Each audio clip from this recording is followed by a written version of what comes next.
Like the greatest brain on the planet is sitting right in front of him. So my roots are deep in education, and my question always was, how can I master my craft of teaching if I don't have a solid understanding of how the brain actually functions? In the last few years, we've been studying what's actually happening in the brain when you exercise gratitude.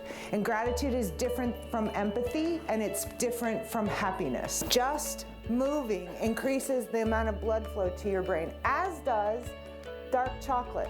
Oh yes. Did you all get your chocolate? Which is why we passed out the chocolate today. This guy thought it was a trick. He was like, I'm not taking the purple ones. Purple ones are going to have to come up front or something. I'm not doing that. We know that we have the power to change our brains and to grow our capacity to learn. Tasks are right brain dominant or left brain dominant. People are not. And when I see someone doing something that is an amazing contribution to the team, I'm going to go up to that person and I'm going to say, hey, you know what? Thank you. Like, I saw what you did, and that is one way that this is really going to move the needle forward, right? Thank you so much. Everybody wants to know that what they do matters. Every single person in your organization wants to know what they do really matters. If you train your brain to look for the good stuff, your brain will find the good stuff. Nobody gets up in the morning and says, I'm going to have the worst day possible. I just am going to be wowsy, wowsy, woo-woo all day long, and I hope it's the worst day. Nobody intends to go to work and have a lousy day.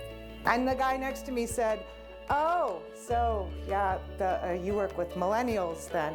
And I said, well, I work with organizations who are struggling to work with millennials, but really all generations, because it's really about all generations. And he said, do you work with millennials? He goes, yeah, if they come back from lunch. Moms and dads that said, no, you're special. And you showed up today. You came to breakfast. Here's a trophy. The late boomers and the early Gen Xers created this mess, and they're the bosses of them.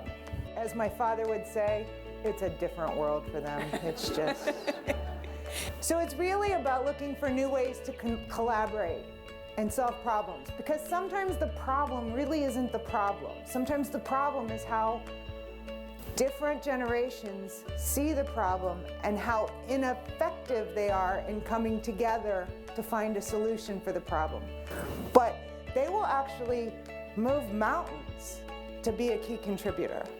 The boomers want exactly the same thing that the millennials want. The millennials are just better at asking. If you can't figure out Gen Z, right around the corner.